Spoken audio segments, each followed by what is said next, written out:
Alright, everybody. Next day. It's Thursday evening. We've been going through this thing and checking it out really good. And really getting a chance to getting our butts kicked really good.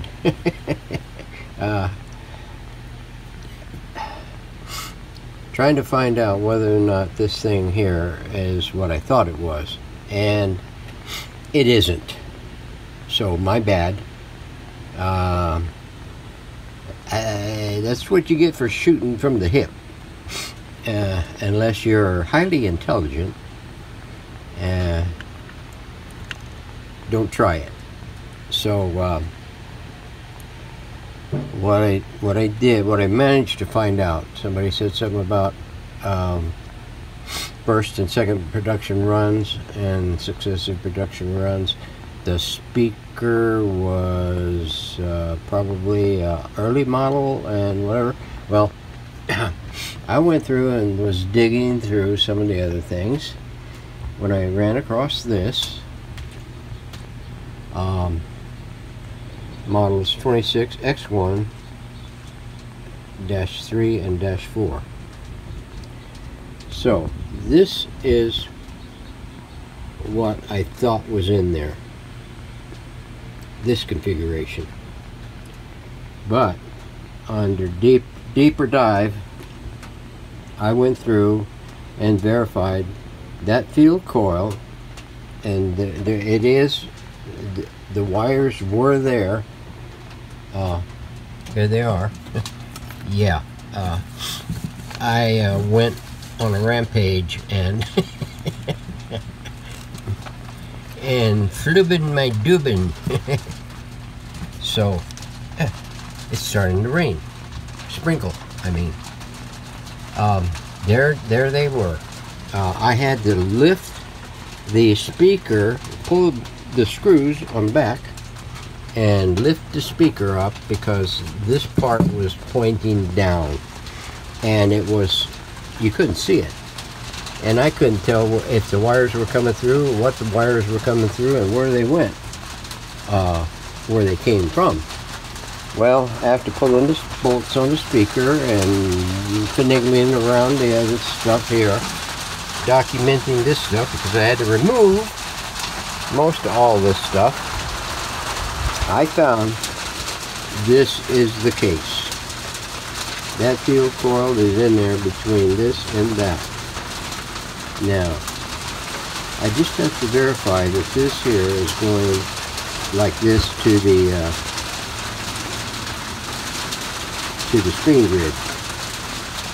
Oh, the output tube.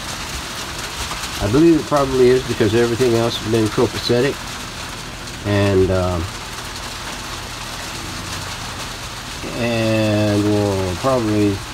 we'll have to see. In the meantime, after getting all of that verified, I just decided to take this to the next level. This is not for the faint of heart. Nobody in their right mind should consider attempting this. This was all soldered in with these bent over and soldered on. This here was in there, sandwiched together with a shim and the center gizzy thing, the adjustment for the ferrite cylinder that's in there. This here, I had to remove the bolt and not holding it on, pulling it back, pull this loose from the back, and trying to pry this up and try to get enough flex. I don't know how in the hell they put this together. I really don't. But, you know, those women were pretty sharp back then. And, I mean, not only did they make babies, they made radios too. So So we're gonna, what I had to do to get that out of there, I had to go through there and saw cut down this angle here, leaving most of the circle, the hole, intact, so that this, because you can't back this up enough this way to get it out of there. You just can't. So what you have to do is get it until it clears the threading, and then the shaft will easily come through that. And then you can kind of rotate it up so that you can see the connections down here and everything. Because I'll tell you, remember me saying something about letting sleeping dogs lie? Well, trust me, you don't want to be messing around with this. Don't mess around with the rubber insulated wires. Leave them pretty much on that. You use some deoxit on the contacts on the wafer switch. Work it real good. If you can get in there with a pipe cleaner or something else like that, do that and everything. Because you remember I said something about this wire was pretty good looking and everything, but when you go and you try to get it clear and everything and you bend it, it's going to break. Well, the insulation is going to break on you, and you're going to get all that kind of crap all down the side where you're trying to get it out, much less all of this shit breaking loose on you and leave you stranded on the toilet bowl. What can you do when you're stranded and you can't reach the roll?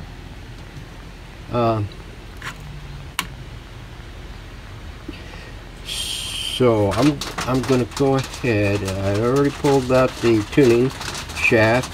This is all undone. We're going to pull the switch volume control and get it out of there. I've got the end panels off. That sure makes it nice and slickified so that you can go in there and do it. What I'm going to do is I'm going to get this switch documented more to my way of thinking. This is pretty easy to follow. I mean, it's better than most. I mean, at least they key this thing so you can, now you just have to determine which is 1 and which is 12 so that you can, yeah, but they did a pretty good job on that. So now I'm going to get this wire here, all the connection on the lugs that come off of this and go to something. It looks like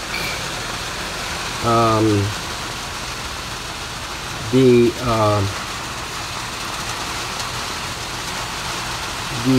auxiliary or the phono input comes over here. It is jacketed in a shield, probably a spring, and it comes all the way over to here and ties in right here on the thing, and it's stiff. This here I couldn't get it out, so I had to get this clear enough to where this would clear the panel and then bring it up. And trust me, don't go this far with this model radio. You're gonna have nothing but heartbreak. Nothing but heartbreak.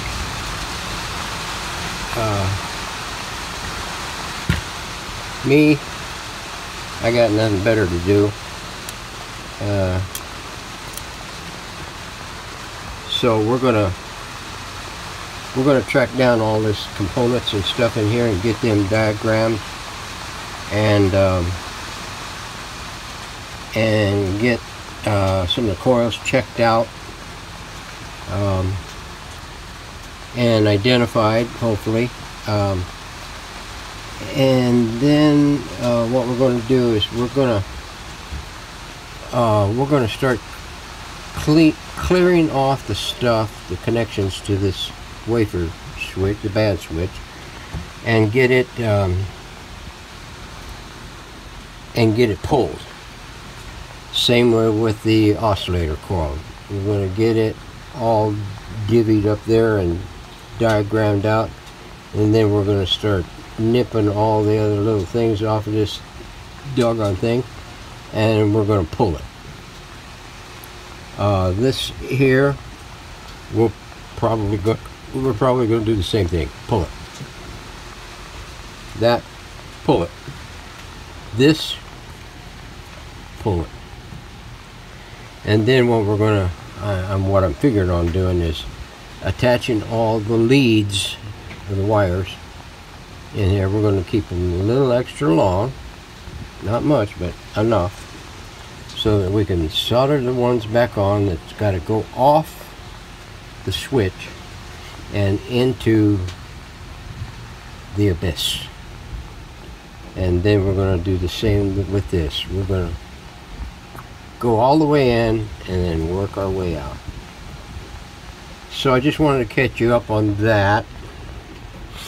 I got the antenna documented and the antenna coil and the triple trimmer assembly here, the back connections to the antenna panel, and documenting the other particular the physical particulars for the dimensional data for the backer board and the antenna loop and the coil and the trimmer. So yeah, that took me pretty close to all day. I managed, well, I didn't get out here until probably about 11 o'clock, and it was a little comfortable anyway, not too bad. We had cloud cover this morning early until about, I don't know, maybe 1 o'clock or something like that, and it warmed up. But we managed to be out here most of the day from 11 o'clock until about, oh, I don't know, 5 o'clock or somewhere around in there, getting this to where it is now. So tomorrow we're going to take and do the rest of this thing, document, and start to take things apart. So their mosquitoes are starting to gang up. So that's going to be it for today. So I hope thanks for the assistance on I forget who it was that gave me the red book information. Yeah, I hear you. Mama's calling.